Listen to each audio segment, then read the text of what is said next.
UP Prayagraj Mahakumbh 2025। इस महाकुंभ के मेले में एक उर्मिला नाम की औरत अपने पति राजेश यादव के साथ महाकुंभ का स्नान करने आती है। उर्मिला, जिसकी उम्र लगभग 28 साल है, ये लोग बिहार के दरभंगा जिले से आए हुए थे। इनके पति पत्नी को अभी कोई बच्चा नहीं था।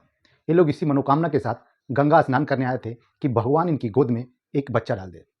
इनकी भक्ति और शक्ति में जो भी अच्छाइयाँ थी, ये लोग गंगा स्नान करने के बाद उस अच्छाइयों को पुण्य के रूप में अपने आप को कमाना चाहते थे। दोस्तों, उर्मिला का पति गंगा स्नान करता है। जब तक उर्मिला का पति गंगा स्नान करता है, गंगा में डुबकी लगाता है, तब तक उर्मिला उसका बैग, उसके कपड़े लेकर बाहर बैठी रहती है। और वो जब नहा कर आता है, तब बारी आती है उर्मिला की नहाने की। उसको गंगा में डुबकी लगाना था। उसका पति उसके कपड़े और बैग सब अपनी जगह पर रख कर बैठता है। उर्मिला गंगा में स्नान करने जाती है, उसमें डुबकी लगाने जाती है, लेकिन वो नहाते नहाते कब कहाँ पहुँच गई उसको कुछ पता नहीं चलता है। वो जब बाहर निकल कर देखती है तो उसका पति वहाँ से गायब था। उर्मिला जिस जगह पे नहाने के लिए उस गंगा नदी में गई थी, वो नहाते नहाते दूसरे छोर पे पहुँच जाती है, दूसरे साइड में पहुँच जाती है। इतने सारे लोग, लाखों करोड़ों की भीड़ में उर्मिला का पति गायब हो चुका था। उर्मिला बाहर निकलती है, इधर उधर ढूंढती है। उसके बदन पे भीगे कपड़े और एक तो ठंड का मौसम, वो बहुत ज़्यादा परेशान होती है। जब अपने पति को नहीं पाती है तो रोने लगती है, चिल्लाने लगती है। लेकिन इन करोड़ों की भीड़ में कौन किसकी सुनता है। दोस्तों, जहाँ पे खोए हुए व्यक्तियों का अनाउंसमेंट होता है, उर्मिला वहाँ पे भी जाती है, वहाँ पे अनाउंसमेंट करवाता है। लेकिन उर्मिला का पति शाम को 7 बजे तक नहीं मिलता। उर्मिला वहाँ से बाहर आती है, ढूंढने की कोशिश करती है, बार बार उस घाट पर जाती है जहाँ से उसका पति गायब हुआ था। उर्मिला इतनी परेशान हो चुकी थी कि वो थक हार कर एक सुनसान जगह पर बैठी हुई थी। उसके बदन पे कपड़े भीगे थे, ठंड से वो बेचारी काँप रही थी। तभी उसके ऊपर एक बाबा की नज़र पड़ती है। वो बाबा उसके पास जाते हैं और बोलते हैं, क्या बात है बेटा, तुम्हारा पति खो गया है क्या? जैसे इस बात को उर्मिला सुनती है, उसकी आंखें चमक जाती हैं और वो बाबा के पैरों में गिरकर बोलती है कि बाबा, आपको कैसे पता कि मेरा पति खो गया है? बाबा बोलते हैं, मुझे सब पता है और मुझे तो ये भी दिखाई दे रहा है कि तुम्हारा पति तुम्हारे पास अभी 2, 4, 10 मिनट में आ जाएगा। जब ये बातें बाबा की उर्मिला सुनती है तो वो खुश हो जाती है और बाबा से प्रार्थना करते हुए बोलती है कि बहुत बहुत धन्यवाद बाबा, आपने जो हमारी आंखें खोल दी। बाबा उसके सर पे हाथ फेरते हुए उसको बोलते हैं, बेटा लगता है कि तू बहुत भीग चुकी है और तू भूखी भी है, बहुत परेशान है। चल मेरी कुटिया में, मैं तुझे कुछ खाने के लिए देता हूँ। रास्ते में जब जाते हैं तो बाबा उससे अच्छे से बात करते हैं, बहुत ही प्यार से और इज्जत से उर्मिला से बात करते हुए वो बाबा उसको अपनी कुटिया में लेके जाते हैं। कुटिया में लेके जाते हैं, उसको बैठने के लिए बोलते हैं और एक साड़ी उसको पहनने के लिए देते हैं, क्योंकि वो उर्मिला सारे कपड़े भीगे हुए थे। दोस्तों, उर्मिला एक तो पहले से परेशान थी।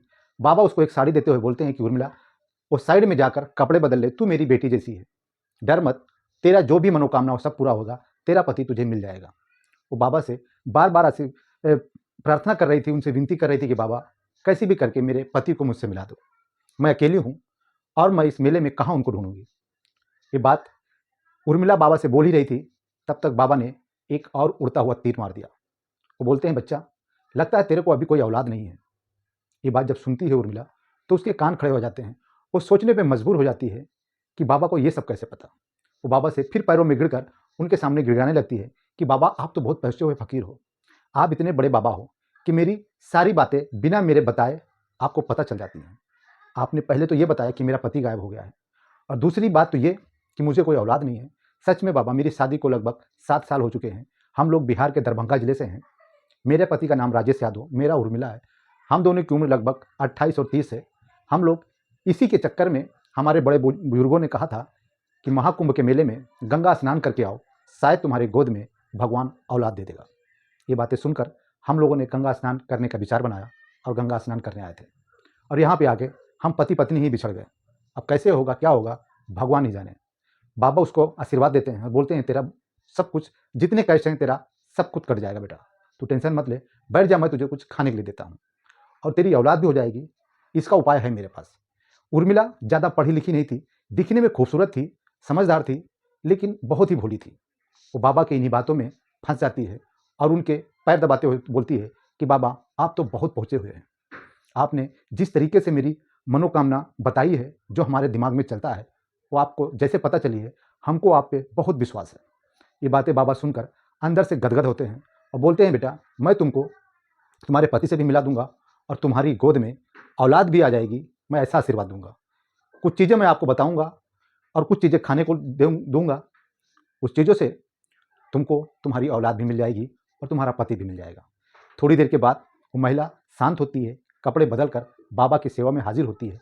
बाबा उसको एक एप्पल देते हैं, यानी कि एक सेब खाने को देते हैं। बोलते हैं, बेटा तू ये सेब खा ले और आराम कर, बहुत थक गई है, तेरा पति तुझे मिल जाएगा, तू चिंता मत कर। उर्मिला उस सेब को खाते हुए वहाँ पे एक चादर बिछी हुई थी, चटाई बिछी हुई थी, उसी पे बैठ जाती है और सेब खाते खाते उसको नींद आने लगती है। नींद आते आते उर्मिला उसी चटाई पर सो जाती है। उसके बाद बाबा का असली खेल चालू होता है। दोस्तों, बाबा उस उर्मिला के बदन से एक एक करके कपड़े उतार देते हैं। कपड़े उतारने के बाद उसके साथ बलात्कार करते हैं, उसका शारीरिक शोषण करते हैं। ये बात उर्मिला को जरा सा भी पता नहीं थी। वो नशे में थी और बाबा को जब जब दिल करता था तब तक उसके साथ शारीरिक संबंध बनाता था। जैसे उर्मिला थोड़ा होश में आती थी, उसको फिर से एक एप्पल खिलाया जाता था और एप्पल खिलाने के बाद उर्मिला फिर से बेहोश हो जाती थी। लगभग 3-4 दिन से वो बाबा उसका शोषण कर रहा था, उसके साथ बलात्कार पे बलात्कार कर रहा था। लेकिन उर्मिला को तो जैसे कुछ पता ही नहीं था। वो इतनी नशे में थी कि उसको सिर्फ और सिर्फ बाबा दिखाई दे रहा था और बाबा की प्यारी प्यारी बातें दिखाई दे रही थी। लेकिन अचानक 3 दिन गुजरने के बाद वो बाबा किसी चीज़ को लेने के लिए अपनी कुटिया से बाहर निकलता है और बाहर निकलने के बाद उस कुटिया के आसपास घूमते हुए लोगों की नज़र उर्मिला पर पड़ जाती है, जो बाबा की कुटिया की चटाई पर सोई हुई थी। उस आदमी को शक होता है और उस कुटिया में झांकने की कोशिश करता है, तो सिर्फ और सिर्फ एक औरत बेसुध लेटी हुई थी। उसको अपने कपड़े, अपने जिस्म का कोई ख्याल नहीं था। वो जिस अवस्था में लेटी हुई थी, उसको देखने के बाद कोई भी हैरान हो जाएगा। बाबा कहाँ गया था, क्या करने गया था, वो किसी को पता नहीं था। लेकिन जब वो आदमी उस महिला को देखता है तो पुलिस कंट्रोल को फ़ोन करता है और वहाँ पे मीडिया वाले भी आ जाते हैं।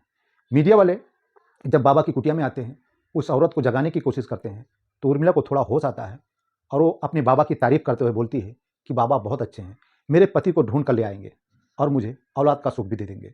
ये सब बातें वो बड़बड़ा रही थी क्योंकि उसको नशा था और उसके ऊपर बाबा का भूत सवार हो चुका था। दोस्तों, उस बाबा ने उसके साथ बहुत गलत किया था और उसको उस एप्पल में नशे का इंजेक्शन लगा के उसको खिलाया था। वो बाबा बाहर कुछ लेने के लिए गया था, तभी इस शख्स की नज़र उस उर्मिला नामक लड़की, उसकी औरत के ऊपर पड़ जाती है और वो मीडिया वालों को बुलाकर सबके कैमरों के सामने उस लड़की का बयान, उस औरत का बयान लेते हैं। पुलिस वाले आते हैं, बाबा की छानबीन होती है। थोड़ी देर के बाद, लगभग आधा 1 घंटे के बाद, वो बाबा अपनी कुटिया की तरफ आता हुआ नजर आता है। उर्मिला अब लगभग होश में आ चुकी थी। वो जैसे बाबा को देखती है, उसके ऊपर इशारा करते हुए बोलती है पुलिस वालों को कि यही तो बाबा हैं, ये मुझे मेरे पति से मिलाने की बात किए हैं और मुझे मेरे औलाद का सुख भी ये बाबा देने वाले हैं। ये बातें उर्मिला उन बाबा को इशारा करते हुए बोल रही थी। पुलिस जैसे ही बाबा को देखती है, बाबा उल्टे पांव वहाँ से भागने की कोशिश करता है। पुलिस वाले उसको दौड़ा कर पकड़ते हैं और पकड़ने के बाद उसकी इंक्वायरी करते हैं तो पता ये चलता है कि वो कोई बाबा नहीं था। वो बाबा के भेष में एक बहुरूपिया था। वो बाबाओं का नाम खराब कर रहा था। वो एक पाखंडी था और बताया ये भी जाता है कि वो हिंदू था ही नहीं, वो एक मुसलमान था।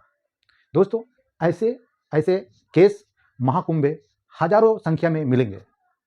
दोस्तों, एक तरफ जहाँ योगी सरकार ने मुसलमानों के लिए वहाँ बंदिश लगा दिए, मुसलमानों को वहाँ जाने से बैन कर दिया है, वहाँ पे एक मुसलमान, वो भी बाबा के भेष में कैसे जा सकता है? उसको वहाँ पे कुटिया बनाने के लिए दिया तो दिया कैसे? उसका क्या प्रूफ लिया जिसको वहाँ पे कुटिया बनाने दिया? अब ये बात कहाँ तक सच है, कहाँ तक गलत है, ये तो इंक्वायरी के बाद ही पता चलेगा। लेकिन उस औरत को पुलिस अपने कस्टडी में लेने के बाद उस औरत से उसका नाम, पता, एड्रेस पूछती है और उसके पति का नाम पूछती है और उस महिला को उसके घर भिजवा दिया जाता है। उस महिला के साथ बाबा ने 3 दिन तक उसका शोषण किया, उसका इज्जत को तार-तार किया। दोस्तों, जहाँ पे अच्छाई होती है वहाँ पे बुराई भी होती है।